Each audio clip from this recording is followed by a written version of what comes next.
उत्तराखंड में प्रधानमंत्री मोदी की दूसरी चुनावी जनसभा 11 अप्रैल को ऋषिकेश में करेंगे जनसभा। पहले हरिद्वार में होनी थी दूसरी जनसभा।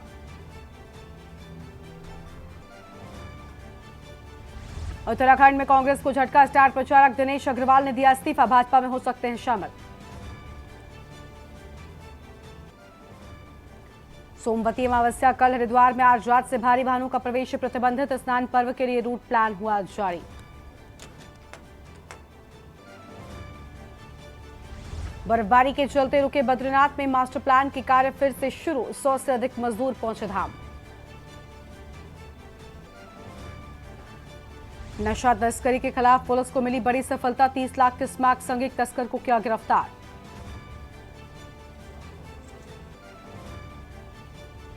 मिनी बैंक संचालक पर गबन का मुकदमा दर्ज। एसबीआई संचालक के बेटे के खिलाफ धोखाधड़ी का केस दर्ज। एसबीआई की ब्रांच ने लेन देन पर मिनी शाखा में लगाई रोक। आप देख रहे हैं के न्यूज, खबरों का सारथी।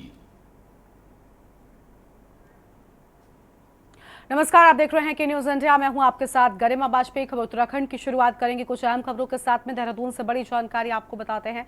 प्रधानमंत्री मोदी की दूसरी चुनावी जनसभा 11 अप्रैल को ऋषिकेश में होगी जनसभा। और आईडीपीएल मैदान में प्रधानमंत्री की जनसभा की बात सामने आई है। रुद्रपुर से प्रधानमंत्री मोदी ने की थी शुरुआत। पहले हरिद्वार में होनी थी दूसरी जनसभा। ये बड़ी जानकारी आपको हम बता रहे हैं। आईडीपीएल मैदान में होगी प्रधानमंत्री की जनसभा। ये बड़ी जानकारी आपको हम बता रहे हैं।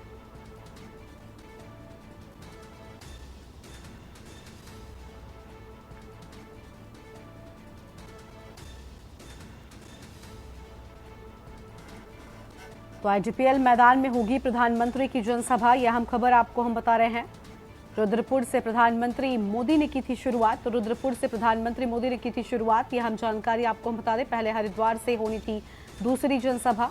तो पहले हरिद्वार से दूसरी जनसभा होनी थी। देहरादून से जानकारी, प्रधानमंत्री मोदी की दूसरी चुनावी जनसभा। यह हम खबर आपको हम बता रहे हैं।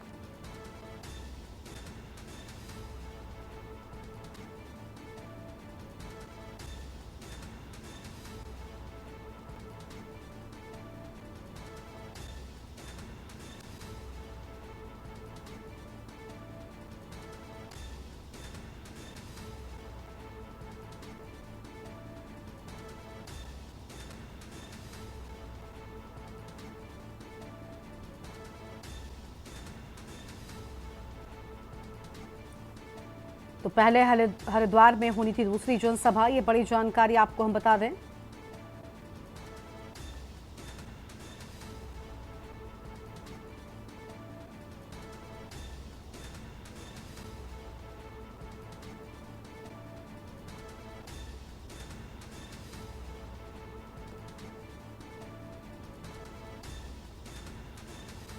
रुद्रपुर से प्रधानमंत्री मोदी ने की थी शुरुआत और 11 अप्रैल को ऋषिकेश में करेंगे जनसभा।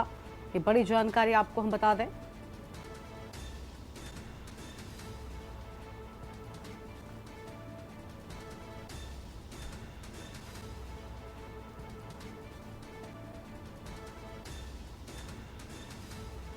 पहले हरिद्वार में होनी थी दूसरी जनसभा।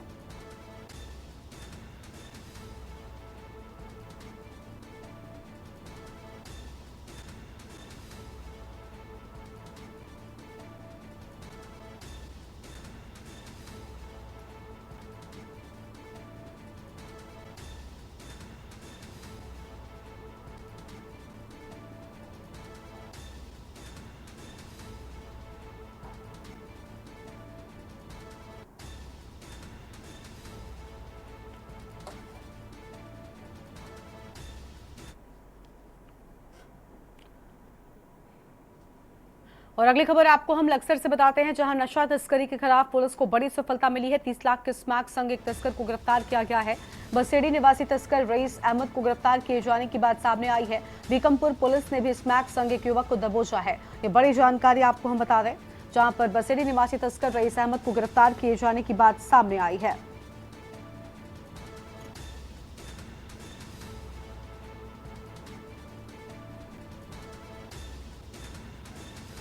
लश्कर से खबर, नशा तस्करी को लेकर यह बड़ी जानकारी सामने आई। 30 लाख के स्मैक संग एक तस्कर को गिरफ्तार किया गया है।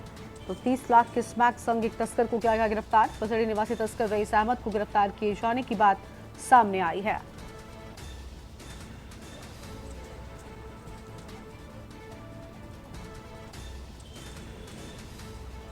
लक्सर से अहम जानकारी आपको हम बता रहे हैं। 30 लाख के स्मैक संग एक तस्कर को गिरफ्तार किया गया।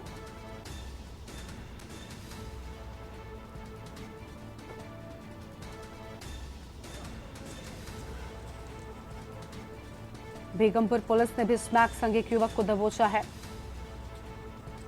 यह अहम खबर आपको हम बता रहे हैं। लक्सर से नशा तस्करी के खिलाफ पुलिस को मिली बड़ी सफलता। 30 लाख के स्मैक संग एक तस्कर को गिरफ्तार किए जाने की बात सामने आई है।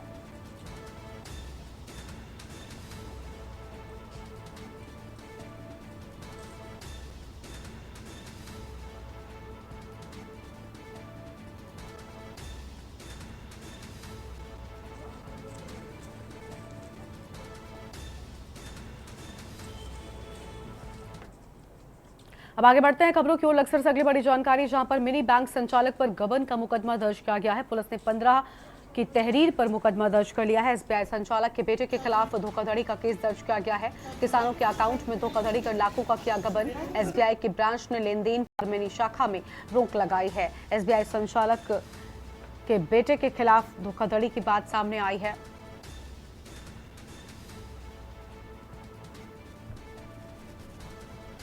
एसबीआई की ब्रांच ने लेन देन पर मिनी शाखा में रोक लगाई।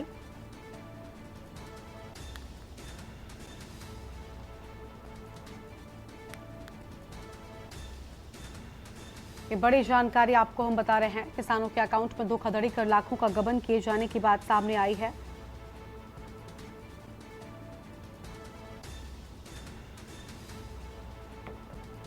लक्सर से खबर, मिनी बैंक संचालक पर गबन का मुकदमा दर्ज किया गया। पुलिस ने 15 लोगों की तहरीर पर मुकदमा दर्ज कर लिया है। तो पुलिस ने 15 लोगों की तहरीर पर मुकदमा दर्ज किया है।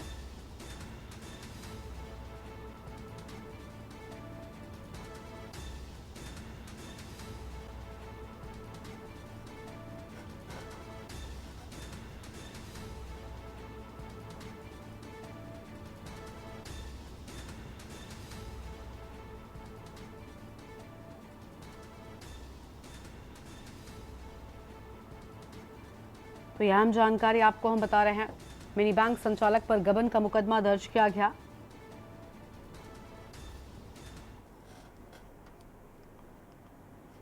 आगे बढ़ते हैं खबरों की ओर। अगली बड़ी जानकारी देहरादून से आपको हम बताते हैं, जहां पर धरातल पर नहीं उतर पाया dustbin free Doon. Green Doon clean Doon परियोजना की थी जारी और देहरादून को डस्टबिन फ्री बनाने की थी पहल। परियोजना दून वासियों को कुछ खास नहीं आई रास। 100 से अधिक ऐसे क्षेत्र निगम की ओर से चिन्हित हैं। अभी तक कूड़ा हटाया नहीं गया, न ही कूड़ेदान यहां से हटाए गए। परियोजना दून वासियों को रास नहीं आई और देहरादून को डस्टबिन फ्री बनाने की पहल थी जो पूरी नहीं हो पाई। परियोजना दून वासियों को कुछ खास रास नहीं आई। यह हम खबर आपको हम बता रहे हैं। 100 से अधिक ऐसे क्षेत्र निगम की ओर से चिन्हित हैं। अभी तक कूड़ा नहीं हटाया गया और न ही कूड़ेदान यहां से हटाए गए हैं। धरातल पर डस्टबिन फ्री दून प्रोग्राम नहीं उतर पाया। ग्रीन दून क्लीन दून पूरी तरीके से फेल। देहरादून को डस्टबिन फ्री बनाने की पहल थी जो पूरी नहीं हो पाई।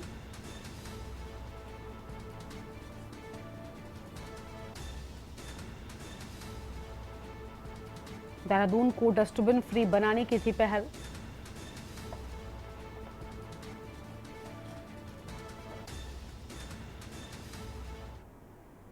अगली खबर देहरादून से आपको हम बताते हैं, जहां सुरक्षा बल की संख्या को कैसे पूरा करेगा आयोग। उत्तराखंड में चुनाव के मद्देनजर सुरक्षा बलों की मांग। निर्वाचन आयोग ने केंद्र से और सुरक्षा बल की मांग की थी। 125 टुकड़ियां अर्धसैनिक बलों की और मांग की थी। निर्वाचन आयोग ने 25,000 होमगार्डों की मांग की थी और केंद्र ने अब तक मात्र 15,000 होमगार्ड उपलब्ध करवाए हैं। ये बड़ी जानकारी। 125 टुकड़ियां अर्धसैनिक बलों की और मांग की थी।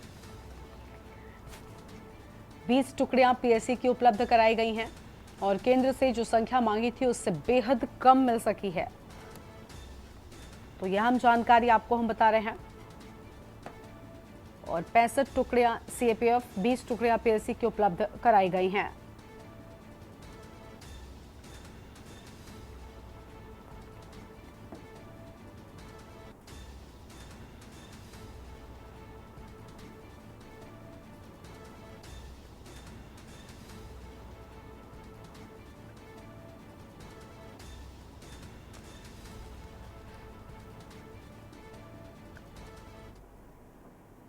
अगली खबर लक्सर के मखियाली खुर्द से है, जहां युवक की पीट कर हत्या में ताऊ ने गांव के 4 लोगों के खिलाफ एफआईआर दर्ज करवाई है। वहीं गांव में तनाव के चलते फोर्स भी तैनात किया गया है। बता दें कि सलीम ने तहरीर देकर बताया कि उसके भाई हलीम का बेटा शादाब शुक्रवार दोपहर लंढौरा मस्जिद में अलविदा जुमे की नमाज पढ़ने गया था। देर शाम तक न लौटने पर परिजनों ने उसे ढूंढना शुरू किया।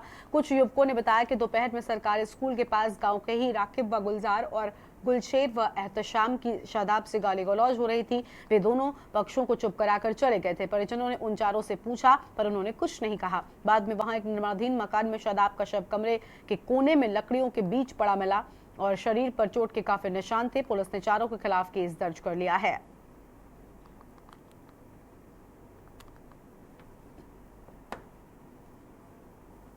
कोतवाली लक्सर में मखियाली खुर्द गांव में शादाब नामक एक युवक की हत्या कर दी गई थी, जिसको पुलिस ने तत्काल संज्ञान में लेते हुए अभी पंजीकृत किया है।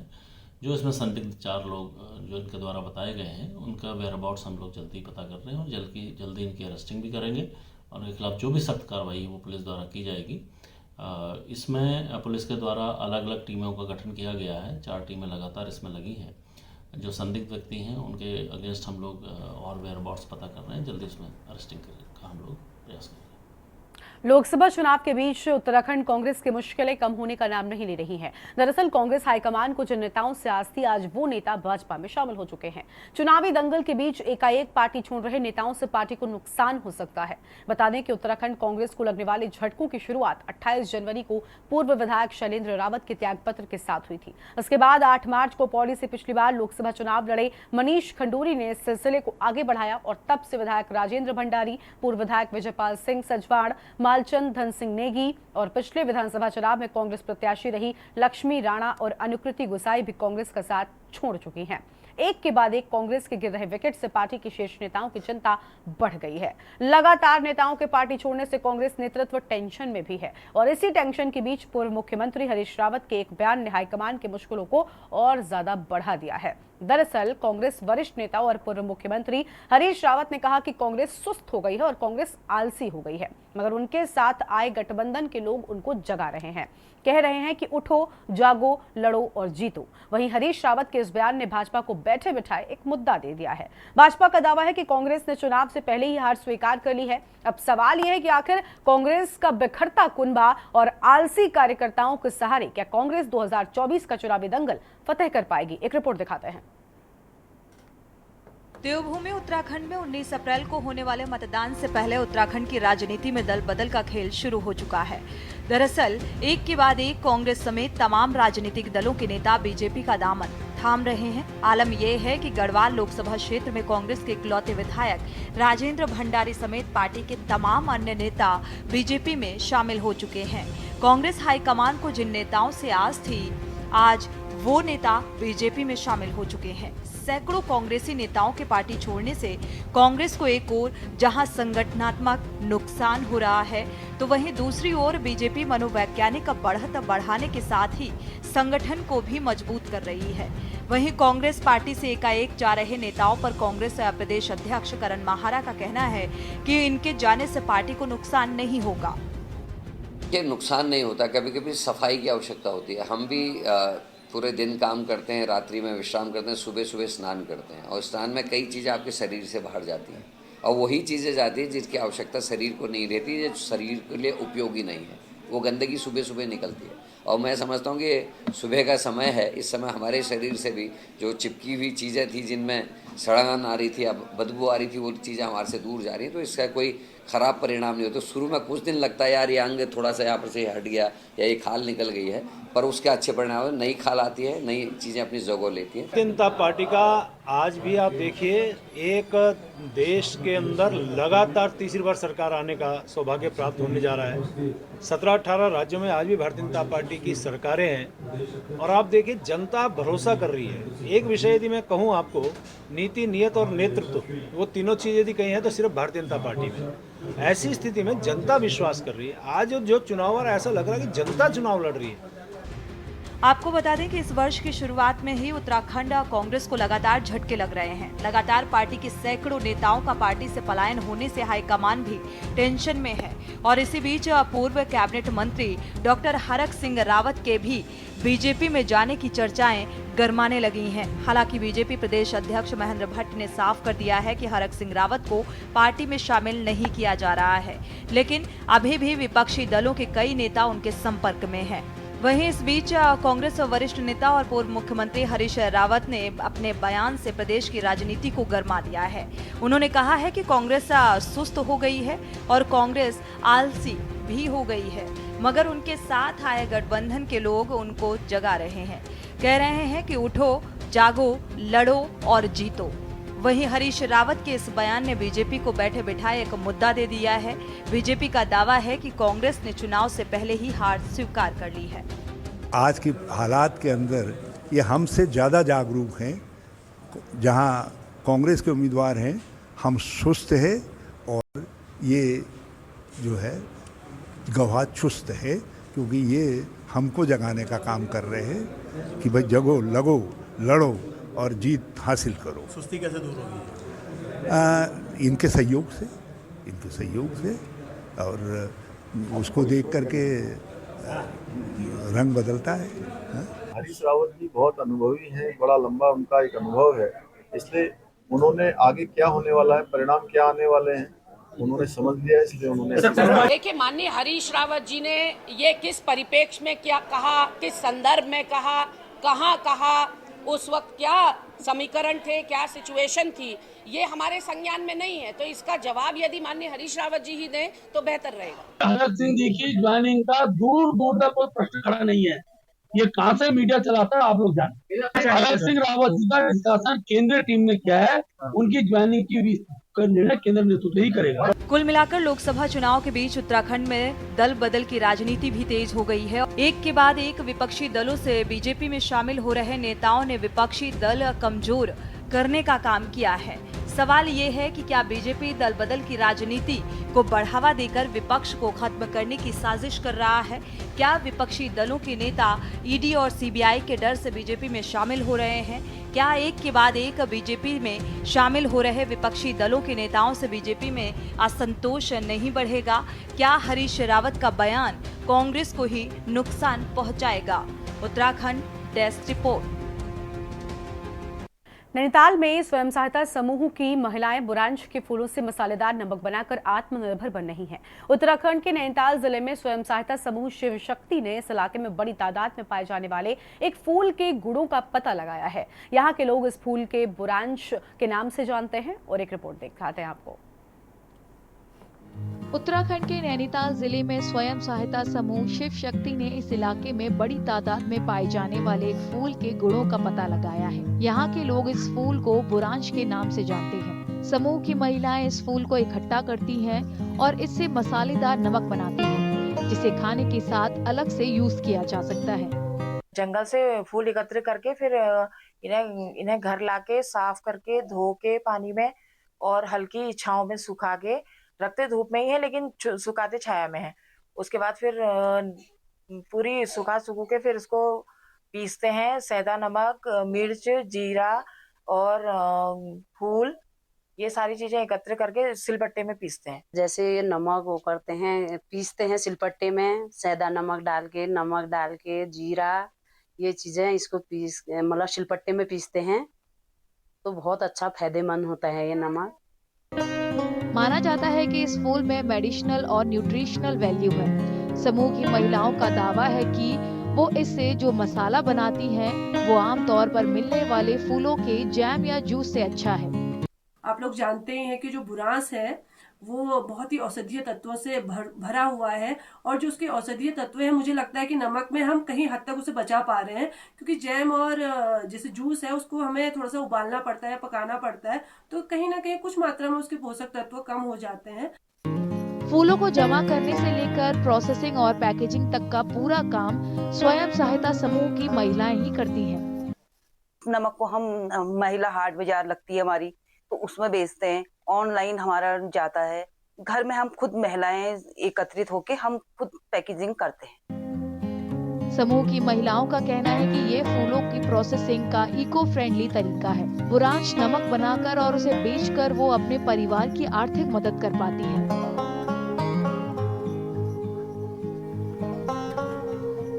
उत्तराखंड की खबरों में फिलहाल इतना ही। तमाम खबरों के लिए आप देखते रहिए न्यूज़ इंडिया। नमस्कार।